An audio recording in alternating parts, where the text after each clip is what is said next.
যে মুক্তিযুদ্ধ দল কিভাবে বিএনপি হতে পারে। মাননীয় স্পিকার, মুক্তিযুদ্ধ নিয়ে কথা বলা হয়, বিএনপির দাবি করে মুক্তিযুদ্ধের দল, অথচ বিএনপি প্রতিষ্ঠা হয়েছে 1981 সালে 1 সেপ্টেম্বর। 1979 সালে 1978 সালের 1 সেপ্টেম্বর, আর মুক্তিযুদ্ধ হয়েছে 71 সালে। যে মুক্তিযুদ্ধ দল কিভাবে বিএনপি হতে পারে, তাহলে এটা কিভাবে মূল্যায়ন করব? অতএব আমি বলি, শোনেন আগে, বিএনপিতে মুক্তিযোদ্ধার লোকরা আছে, মুক্তিযোদ্ধার বিএনপিতে আছে, এটা বলতে পারেন। তদ্রুপ জামাত ইসলামী তো মুক্তিযোদ্ধা আছে।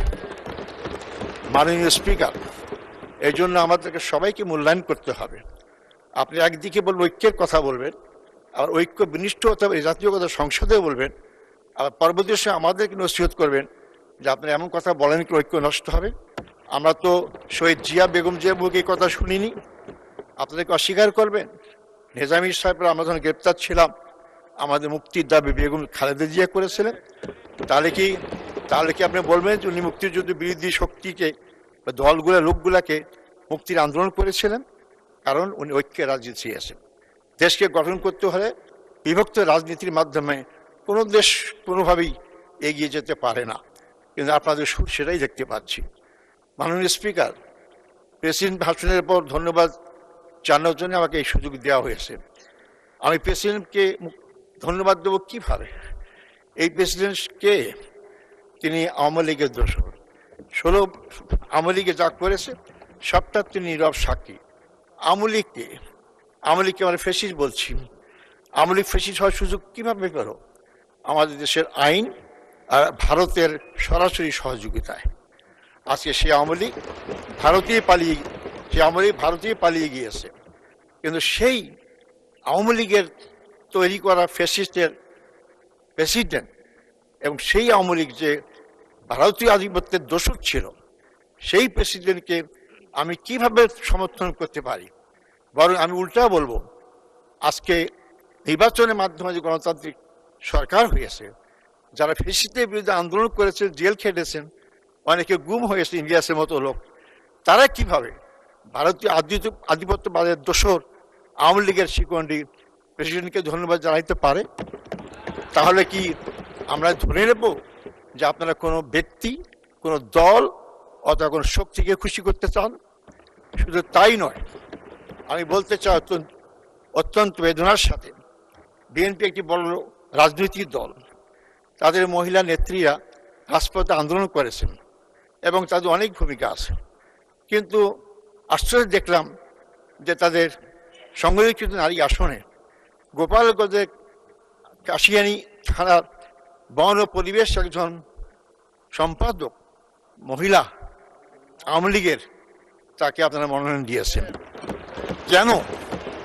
এটা কি আপনাদের দৈন্যতার কারণে যে আপনাদের কোনো মহিলা খুঁজে পাচ্ছেন না, নাকি আপনারা কোনো শক্তিকে খুশি করতে চান, তাদের সহযোগিতা ক্ষমতা থাকতে চান? এই প্রশ্নের জবাব আপনারা দেবেন।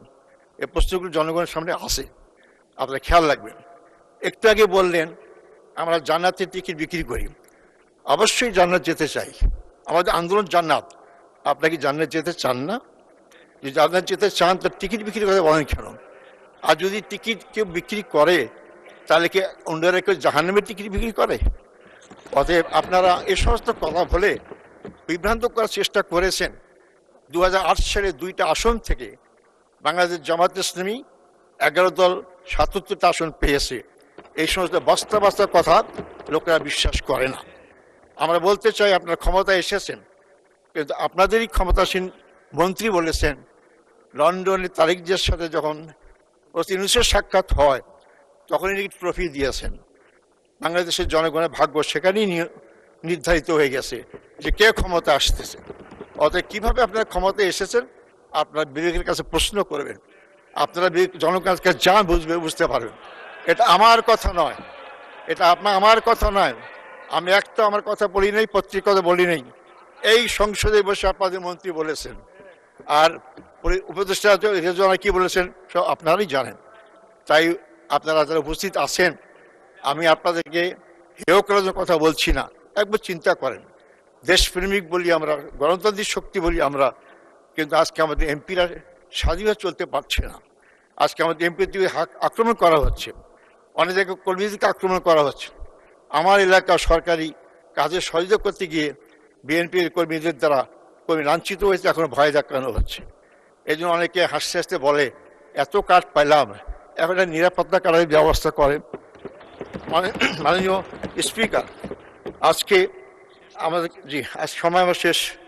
আর একটু আমি এলাকার কথা বলতে পারলাম না, আমি তো মজলুম, আমি তো সারা সংসদে একটা কথা বলিনি। একটু 2 মিনিট দিলে আমি আমার কথা শেষ করবো। জি আচ্ছা, ঠিক আছে, আপনাকে 2 মিনিট দেয়া হলো এলাকার কথা যেহেতু জি, বলবেন। আমার এলাকা অত্যন্ত গরিব এলাকা, উত্তরবঙ্গের রংপুর অঞ্চলের মধ্যে আমার বদরগঞ্জ তারাগঞ্জ অত্যন্ত গরিব। সেখানে 75 ভাগ রাস্তা মানে কাঁচা রাস্তা রয়েছে, সেখানে পাকা রাস্তার ব্যবস্থা হয়নি। আমি শুধু দৃষ্টি আকর্ষণ করবো, যানজট আমার পুরাতন বন্দর, ওটাকে বলে বদরগঞ্জ আপনার বন্দর, সেখানে রাস্তা এত চিকন সরু, যার কারণে এখানে পার্বতীপুর থেকে যে আর্মিরা আসেন, সাধারণ লোকরা আসে, রংপুর ক্যান্টনমেন্টে যায়, রাস্তায় প্রতিদিন যানজট হচ্ছে। আমি অনুরোধ করবো সংশ্লিষ্ট মন্ত্রীকে একটা বাইপাস করার জন্য, সাথে সাথে পার্বতীপুর থেকে রংপুর পর্যন্ত 2 লাইনের রাস্তাকে 4 লাইন করলে রাস্তাটা প্রশস্ত হলে যানজট অনেক কমে যেতে পারে। আমার এলাকায় একটা সুগার মিল আছে, শ্যামপুর সুগার মিল। আমি এই সুগার মিল বন্ধ রয়েছে। আমাদের মন্ত্রীজন শিল্পমন্ত্রী মজিদ আহমদ নিজামী ছিলেন, তখন লাভজনক ছিল, আওয়ামী লীগ সেটাকে অলাভজনক করলো, এখন বন্ধ হয়েছে। এবং মাননীয় প্রধানমন্ত্রী বলেছেন যে সে সমস্ত শিল্প কারখানা বন্ধ চালু করা হবে। আমি অনুরোধ করব খুব দ্রুত গতিতে আগামী বাজেটেই যাতে করে শ্যামপুর সুগার মিল পূর্ণাঙ্গ চালু হতে পারে তার ব্যবস্থা আহ্বান করব। হাসপাতালের কথা বললাম না, সারা বাংলাদেশের হাসপাতালের সমস্যা। হাসপাতাল আছে, ক্লিনার নাই, এত অপরিচ্ছন্ন। এটা ইমিডিয়েটলি তার নিয়োগ করা উচিত। হাসপাতাল রুগী গিয়ে যদি পরিচ্ছন্ন না পায়, তার রোগ তো আরো অর্ধেক বেড়েই যাবে।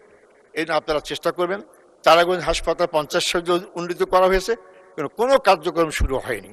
এই জন্য আমি স্বাস্থ্যমন্ত্রী অনুরোধ করব 50 শয্যা চালু করবেন এবং 100 শয্যা উপনীত করবেন।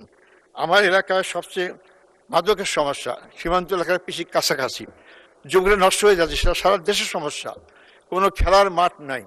আমি সংসদীয় মন্ত্রীকে অনুরোধ করবো যাতে করে সেখানে আর খেলার মাঠ, মিনি স্টেডিয়াম করা হয়।